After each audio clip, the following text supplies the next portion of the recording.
Hello, this is Eric D. Kirk for MamaWorld.com, and welcome to the second part of our tutorial series in which I show you how we created the promo video for the Squash and Stretch cartoon bundle. In the first part, we created this design and focused on the creation of the grainy texture look. Now, with exactly the same approach, I created comps for all main parts of the animation. So we start with this design. Then we want to transition to 37 behaviors, and then 242 sound effects. And after that, time for some fun. And finally, show the title we created in the first part of the tutorial series. Since nothing is animated yet, at this point you can still add or change text or other elements very quickly. Therefore, before animating any of this, you should be sure that this is the content that you really want to have. If you are doing this for a client, you should take a screenshot of all those designs, turn them into a storyboard, and then send the storyboard to the client so that they can already get a pretty good idea of the concept before you put any efforts in more details. So let's assume that our client approved the storyboard and we start animating the scenes. Each scene has one key animation that the viewer should focus on. This is the most intense or interesting animation, and it is typically applied to the biggest or most relevant element in the scene. In this first scene, as key animation, we want to animate the text "Create." For all animations of this project, we use the Cartoon Bundle of Squash and Stretch Pro. Squash and Stretch is an After Effects extension that we developed here at Mama World, and it comes with a free and pro version. The pro version can be extended with additional bundles, and as you can see, I have installed here the Glitch Bundle, the Broadcast Bundle, and the Cartoon Bundle, for example. Each of these bundles contains a lot of ready-to-use behaviors. Let's choose the Elastic Drop behavior and then click the Work Area button here. This sets the duration of the work area to the duration of the behavior, so we know that when it should start at the beginning of the composition, it will end here. So we place the current time indicator where the animation should end, make sure the text layer is selected, choose one of the available sound effect variants, let's choose Boing Bright in this case, and click Apply. Now, Squash and Stretch recommends to split the text into individual letters so that they all animate individually. This usually looks better, so we click OK. As you can see, the letters now animate nicely and even have nice sound effects. There are many different sounds, but they are all inside this layer here, which is actually a pre-comp. If we open the pre-comp, you can access all the individual sounds if you want. The default is actually that Squash and Stretch places all sound effects in the main comp, but to keep everything organized, I changed this here in the Squash and Stretch preferences by setting the Arrangement option to Pre-compose SFX Layers. Now we want to change the timing a bit so that the letters do not all appear exactly at the same time.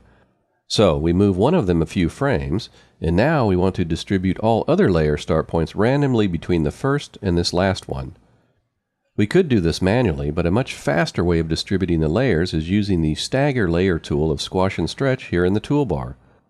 So we make sure all letters of Create are selected and click on the Stagger Layers icon. This tool can distribute layers in various ways. We want to distribute them based on the layer endpoints in a random order. The tool distributes the layers between the earliest and the latest layer endpoint, so if you want them to move more, you would need to move the layer a bit more by applying the Stagger Layers tool. Now the layers drop in the scene in a random order, but the sound effects do not fit anymore.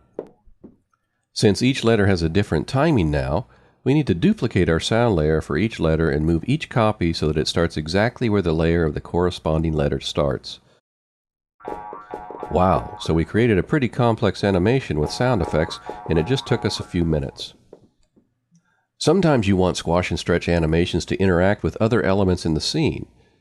In the title scene here, for example, we want to use the Jump in Double behavior, and it should first bounce on the line here and then jump into the final position.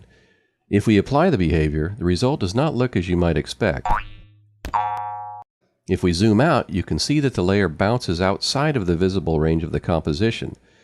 So we want this entire movement to be about half as big. To do this, we set the oomph parameter to 50%, undo the last application of Squash and Stretch, and apply it again. Now this is much closer to what we want, but still not accurate. So we reveal the position keyframes and find the keyframes where the layer bounces on the line. Here, the second and third keyframe are exactly the ones where it is on the line, so we select both of them and move the layer as needed. To move the layer, make sure to click on the vertices of the actual motion path and not anywhere else on the layer, since otherwise After Effects will introduce an additional keyframe at that current point in time. This is one of the very powerful aspects of Squash and Stretch, that it generates keyframes and that you are able to customize them as needed very easily. So this example shows that sometimes you need to adjust the keyframes of the animation to your scene, but sometimes it also makes sense to do the opposite and to adjust the scene to fit the animation. In this scene, we want to animate the 37 with the jump in stairs behavior. As usual, we select a sound variant, apply the behavior, and confirm the suggestion to animate each letter individually. Now we want to change our line so that it forms exactly the stairs that the letters are jumping down. I click here to enable the rulers, and if I click and drag on the rulers, I get a guideline. At each bounce of the animation, I place one guide and also place vertical guidelines in between the different bounces. Now I select the shape layer of our line and choose the Add Vertex tool. Then I can easily add vertices to the line and snap them to our guides to create the stairs. For the animation of this scene, we want to use the jump in too low behavior, and we want to apply it only to the first 2 of 242. So we select the text and click on the text exploder icon of Squash and Stretch here. Then we choose to split into characters and apply. Now we have 3 individual layers, one for each letter, so we can just select the first 2, again choose a sound effect, and apply the behavior. This should be the main action taking place in the scene, but it does not seem to be placed perfectly. We want the movement to be bigger to cover a larger portion of the comp. Therefore, we undo the application of Squash and Stretch and increase the oomph to 200%, which will make everything move twice as far. By the way, even if this slider goes only up to 200%, you are still able to enter higher values by dragging the number here. Now we apply the behavior again. The animation is so big now that it goes off screen here. To move everything at once, I select all layers except for the background and click on the Create Parent Null icon here. This creates a null layer and parents all selected layers to it so that I can move all of them at once simply by moving the null. Once we are happy with the placement, we can delete the null again. Now, as the previous scene, I create some guidelines and then create a shape layer for the line. Finally, I copy and paste the layer style with the line in the previous scene.